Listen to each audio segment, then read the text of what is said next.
What should a brand new real estate agent be doing in the first 30 days? I got 9 things that you need to be focusing on, and this will get you on the right track. Hey, what's going on? It's Frank Kritzman with eXp. I train tons of agents how to scale and grow their businesses the modern way. And if you're a brand new agent and you're looking for some mentoring, some guidance, and you're looking for free access to huge Facebook groups of people that just want to help you succeed, more social media training than you can literally know what to do with, not to mention multiple long-term sources of passive revenue streams, make sure you go down the description, get my info, and let's do a one-on-one and let's just talk about it. But now we're going to get into the 9 things that you need to be focusing on as a brand new real estate agent. There's going to be so many things people are telling you to do, and one of the things I'm sure people are going to tell you to do is to read through contracts, which at this point, I don't think that's something you should be doing quite yet. Very first thing you should do is just be focusing on logistics. That's going on all the different websites, building all your profiles, going on all the social medias,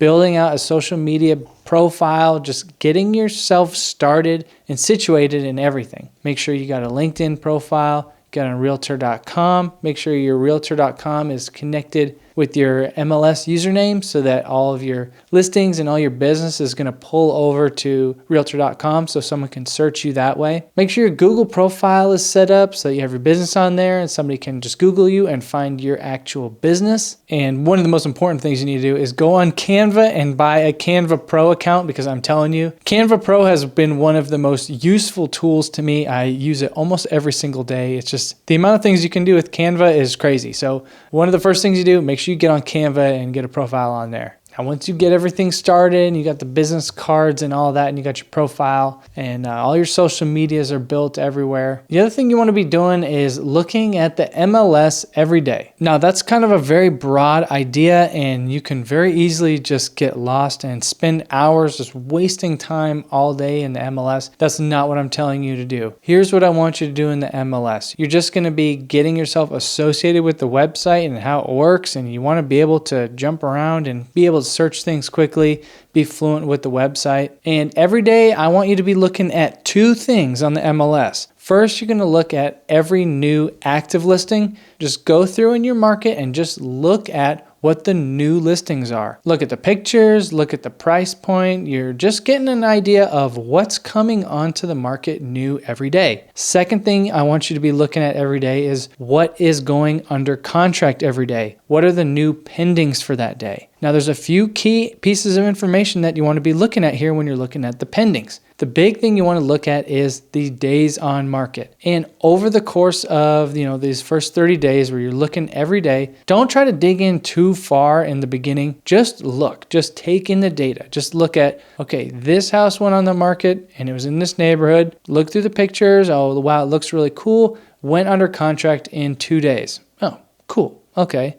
Take a look at another house. Well, this house went under contract in 100 days. Okay, weird. What happened there? Maybe, take a look at the pictures. Just take in all the data and try to, formulate some patterns if you can in your head, but you just want to see what's coming onto the market new and what is going under contract. If you start digging into more than that, you're just going to get lost and you're just going to go down rabbit holes and waste a bunch of time. If you're really good by the end, you might be able to see houses as they come up on the market. You see that new listing for the day and, get an idea of, I think that one will maybe be on the market for 10 days or maybe be on the market for 20 days. That's something that you want to identify. You want to look at the price relationship between the list price and, later down the road, you'll see when it actually closed so you can see what it actually sold for. Just start to soak in all that data around days on market. It's going to be very important when you go to start writing offers and having conversations with your sellers about how to price a property. Next thing you want to do is make sure that you are talking to a lot of people and telling them that you are in real estate. Now, this one was always a hard one for me because I just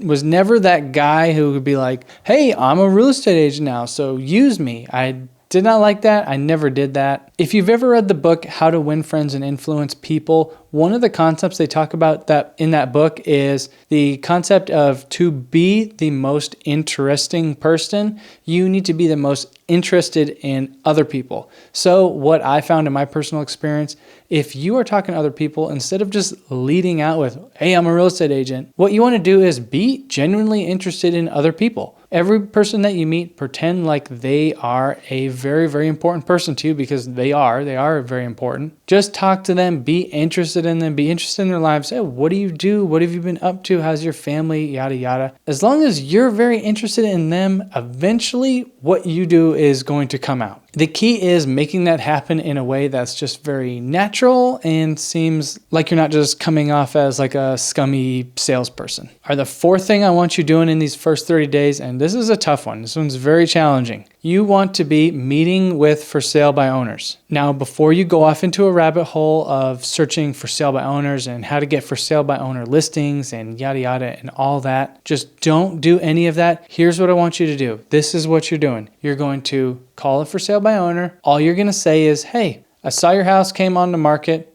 Can I come check it out? I don't have a buyer. I just wanted to preview some homes. Is that okay? Explain to them that you're just trying to familiarize yourself with the market and you just want to get a good idea of everything that's out there. And then go over to their house, check out the property, and just meet them and have a conversation with them. If you can at least just do that a couple times a week, you are going to be so far ahead of so many other people. But I'm telling you, that's just a great starting point, is just getting in there. Don't lie to them. Don't mislead a for sale by owner. Don't tell them you have a buyer if you truly don't.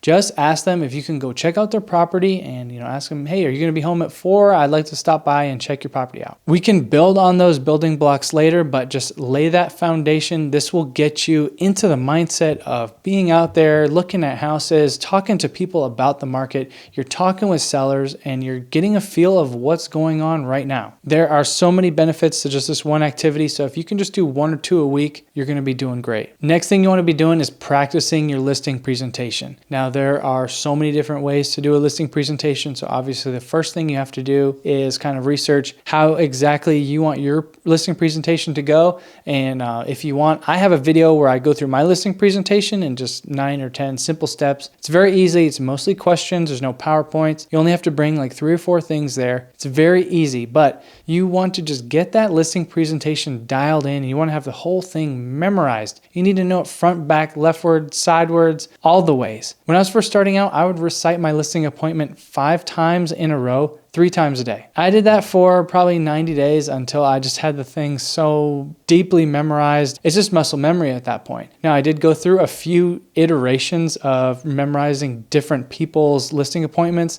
until I crafted one that I felt like was the best mix of everything and really accomplished the objectives that I'm trying to accomplish. But you definitely need to at least get somebody else's listing presentation, copy it, get theirs memorized, and then you can tweak it later on down the road to make it your own. But first, just go with somebody else's that works and run with it. All right, next thing you want to do is Google yourself. Very easy. Google yourself. What pops up? When somebody sees those results after Googling your name, are they going to be thinking that that's somebody that they want to work with? Are they going to be thinking that, wow, this person's a professional? Or are they thinking that, wow, this person's a real estate expert? Google your name, see what comes up. And if you don't like what comes up, you can delete things. You can always push out more content. You really want to be, just to the best extent you can, be ever present everywhere on social media. That's what I try to do. I have multiple YouTube channels. I got TikTok, Facebook, Instagram, all that, LinkedIn. I try to be everywhere, but that's definitely something you want to do. Just Google yourself, see what comes up. Next thing you could consider doing, which I think is a great idea, is sending handwritten notes to all your sphere. Now, it doesn't have to be something generic like, hey, I just got my real estate license.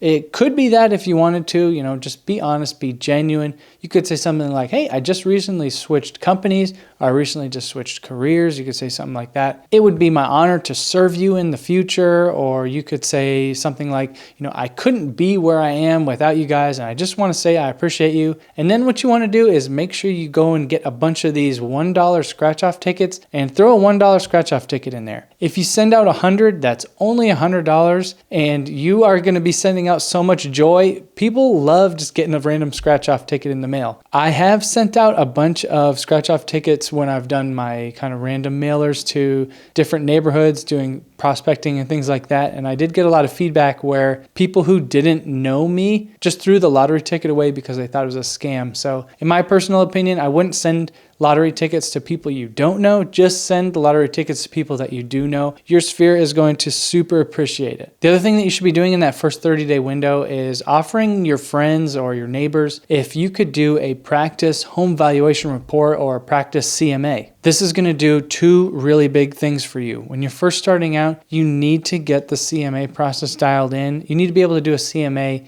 in 20, 30 minutes. So if it's taking you an hour, really 15 minutes would be ideal, but if it's taking you an hour or more to do a CMA, you're just way off. And you need to make sure that your numbers are dialed in, and there's so many different factors to take into consideration when you're doing a CMA, but you just want to get in the reps and do as many properties as possible. So you could reach out on Facebook and ask all your friends, say, hey, I'm just want to get a little practice in. Is anybody interested in a free home valuation report for their house? Or just ask your neighbors, say, hey, I'm trying to get some practice. Can I do a valuation report on your home and just give you an idea of what your house might sell for if you decided to move? So this is going to build your personal skills, which the CMA is a very important skill that you need to build as a realtor. And the second thing you're going to do is you never know. You're going to do that home valuation for somebody, and then they might be thinking about selling right now and they just hadn't told you. Or in their mind, that is going to position you as an expert, and maybe they're going to then refer your name out to somebody else. Or maybe they'll just think of you in the future. The idea is that you are giving first, you are being valuable first and offering to other people your services and not asking for anything in return, but the law of reciprocity is going to take into effect, and people are going to want to help you when you help them first. All right, last thing you want to be doing in that first 30 days is really thinking about your why, because times are going to get tough. You're going to have ups and downs, and people are going to cancel on you. And I'm telling you, this job is the most emotionally taxing and emotionally draining job I've ever had. Also the most rewarding, but man, it is tough. You definitely are earning your paycheck out there. If you stay focused on just the results, you're going to have way more emotional highs and emotional lows. If you're just looking for a listing appointment, or if you're just looking to get a listing agreement signed and that's like your big win, then you're going to have a lot of upsets. Focus on process, focus on providing value, making relationships with people. Don't count your money until it goes into your actual bank account, and make sure you dig deep and figure out what motivates you. Maybe it's your family, or maybe it's a car that you want, or a lifestyle that you want to live. Just figure out what it is that drives you and what helps you to get out of bed in the morning, so that when you're in those hard moments, you can think back to that and just use that little bit of momentum to kind of push you through those times. And like I said, times can be tough, but if you want to be a part of a huge group of people that everyone benefits from everyone else succeeding, get in contact with me and see if you're interested in being a part of our record-breaking group here at eXp. We've got a massive group of dedicated agents, and I can't tell you how valuable it is to just be able to bounce ideas off of other experienced real estate agents. So if you're looking for that, something beyond just the 5 or 10 people you got in your brick and mortar office who really don't want you to succeed too much because you are their competition at the end of the day, go down my information box in the description, get my info, reach out to me, and we'll see if it makes sense to partner up. Until next time, I'll catch you later.